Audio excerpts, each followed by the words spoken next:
শ্রী শ্রী মা সারদা দেবী কেন বললেন দীক্ষা নেওয়ার পর শ্রাদ্ধ বাড়িতে খাওয়া যায় না?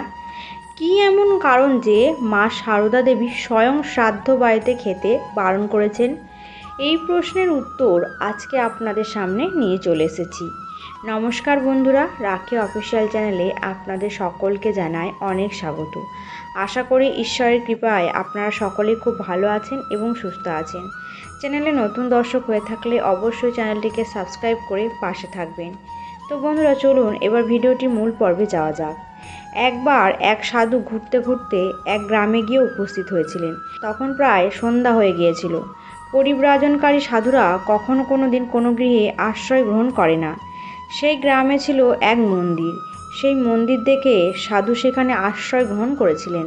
সাধু তার কাছে থাকা একটি শতরঞ্জি মন্দির চত্বরে পেতে বসলেন। সেই মন্দিরের পুরোহিত তা দেখে সাধুকে জিজ্ঞাসা করলেন, বাবা, আপনি রাতে কি ভোজন করবেন? তখন সাধু বললেন, চাল ডাল আলু থাকলে তা আমাকে দিতে পারো, আমি নিজেই রান্না করে খেয়ে নেব। মন্দিরের পুরোহিত ভাবলেন, সারা রাত মন্দিরের বাইরে কিভাবে সাধু বাবা রাত কাটাবে। তাই তিনি সাধু বাবাকে বললেন, বাবা, আপনি আজ রাতে মন্দিরের ভিতরে শুয়ে পড়বেন। মন্দিরের ভেতরে অনেক জায়গা। তারপর সাধু রাতে মন্দিরের ভেতরে শুয়ে পড়ল। গভীর রাতে সাধু প্রদীপের টিমটিম আলোয় দেখতে পেল মায়ের গায়ে নানান রকম অলংকার।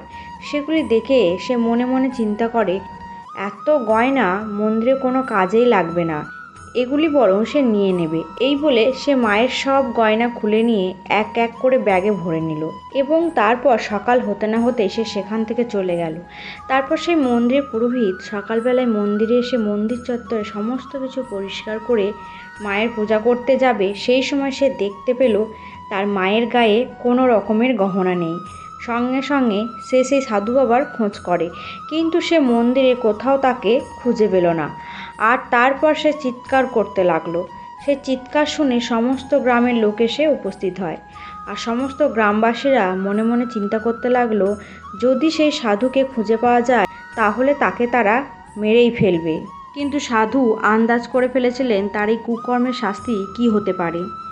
গ্রামবাসীদের হাতে তিনি যদি কোনো মতে ধরা পড়ে যান তাহলে তার আর রক্ষা নেই। এই ভেবে তিনি আরও প্রাণপণে ছুটতে লাগলেন। কিন্তু ভোরবেলায় যে কোনো সাধারণ মানুষের মতোই তারও মলত্যাগের বেগ আসে।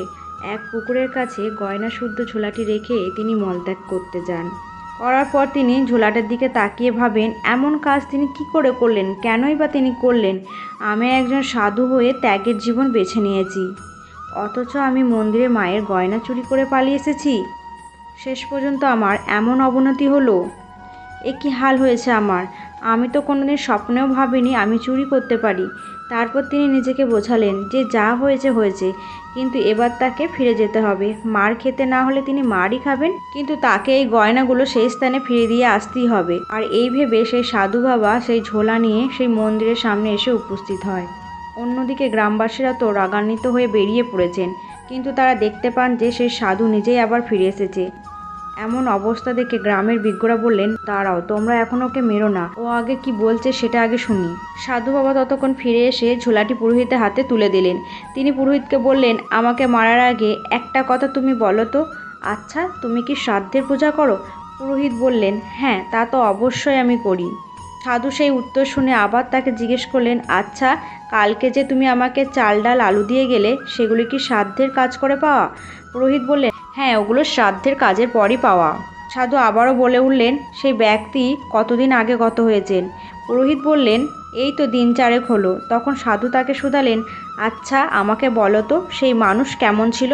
সেই মানুষ তো একটা চোর ছিল। এবার সাধু পুরো ব্যাপারটা বুঝতে পারলেন এবং সবাইকে বোঝালেন, ওই শ্রাদ্ধের চাল ডাল আলু খাওয়ার পরই আমার যেন মতিভ্রম হয়েছিল এবং আজ ভোরে মলত্যাগের পর সেই খাদ্যের দোষে আমার শরীর এবং মন মুক্ত হয়েছে। শ্রাদ্ধের অন্নের প্রভাব খুবই জোরালো, কিন্তু আমি এমনটা কখনোই বলছি না যে সবাই মানুষ হিসেবে খারাপ, কিন্তু যার মৃত্যু হয়েছে তাকে যে অন্ন নিবেদন করা হচ্ছে আর সেই অন্নই যখন আমরা গ্রহণ করছি, তখন মৃত পথযাত্রীর সমস্ত তীব্র সংস্কার কামনা বাসনা খাদ্যের দ্বারা খাদককে দ্রুত প্রভাবিত করে। মানুষের যখন মৃত্যু হয় তখন জীবনে সে যা যা করতে পারেনি এবং শরীরে কামনা বাসনা সেগুলো আরও প্রবল হয়ে ওঠে। কারণ সে অসম্পূর্ণ ইচ্ছা পূরণ না করেই শরীর চলে যায়। মৃত্যুর পর তার প্রেত তখনও উপস্থিত থাকে। নিবেদন করা খাদ্যের প্রতি তার প্রচণ্ড লোভ থাকা সত্ত্বেও সেই খাদ্য তখন গ্রহণ করতে পারে না, কারণ সে তার শরীর থেকে পৃথক হয়ে গেছে। কিন্তু খাদ্যের সাথে তার মনেরও জোর থাকে। যেমন ধরো, কোনো বাড়িতে অনেক কিছু ভালো মন্দ খাওয়ার পরেও তোমার মনে হয় তোমার ঠিক তৃপ্তি হচ্ছে না। আবার এমনও হতে পারে তুমি এমন কোনো বাড়িতে গেছো যেখানে আলু সিদ্ধ ভাত খেয়েও তোমার তৃপ্তি হয়েছে এবং আনন্দ অনুভব করো। তাহলে তুমি জানবে ওই বাড়িতে সৎ উপায়ে উপার্জন করা হয় এবং সেই বাড়িতে রান্না করা খেতে দেওয়ার সময় ভালোবাসা ভাব নিয়ে কাজ করা হয়। অর্থাৎ খাদ্যের সাথে মনের একটা দৃঢ় সম্পর্ক রয়েছে। কি মন নিয়ে খাবার রান্না করা হয়েছে এবং কি মন নিয়ে সেই খাবার পরিবেশন করা হয়েছে তার উপর নির্ভর করে তার প্রভাব। সুতরাং মৃতের প্রতি উৎসর্গ করা খাবারের প্রতি মৃত ব্যক্তির একটি টান থাকে। তাই সেই খাবার খাওয়ালে সেই মৃত ব্যক্তির সমস্ত রকমের প্রভাব তোমার শরীরের ওপর পড়বে।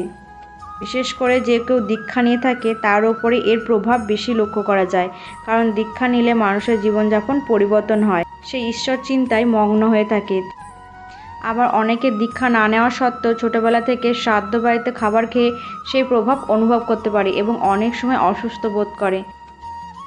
আপনারা জানলে অবাক হবেন, রান্না হয়তো খুব ভালোবেসে হয়েছে, আর যে হয়তো শ্রাদ্ধ সম্পর্কে সেরকম কিছু জানেই না, অথচ তাও সে সেই খাদ্যের প্রভাবে অসুস্থ বোধ করে, এমনকি 2 দিন ধরে সে রেস্ট থাকে। এই কারণে দীক্ষা নেওয়ার পর শ্রাদ্ধ বাড়িতে খেতে মানা করা হয়ে থাকে।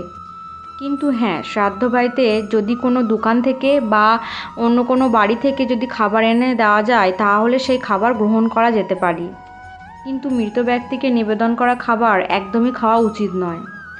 স্বয়ং মা সারদা দেবী ঠিক একই কথাই বলে গেছেন। তাই বন্ধুরা, দীক্ষা যারা নিয়েছেন তারা শ্রাদ্ধ বাড়িতে একদমই খাবেন না। এই কথাগুলি অনেকেই মানেন, আবার অনেকেই মানেন না। তো বন্ধুরা, ভিডিওটি এই পর্যন্তই। ভালো লাগলে অবশ্যই একটি লাইক করবেন এবং সাবস্ক্রাইব করে পাশে থাকবেন, আর কমেন্ট বক্সে অবশ্যই লিখুন জয় মা সারদা দেবী।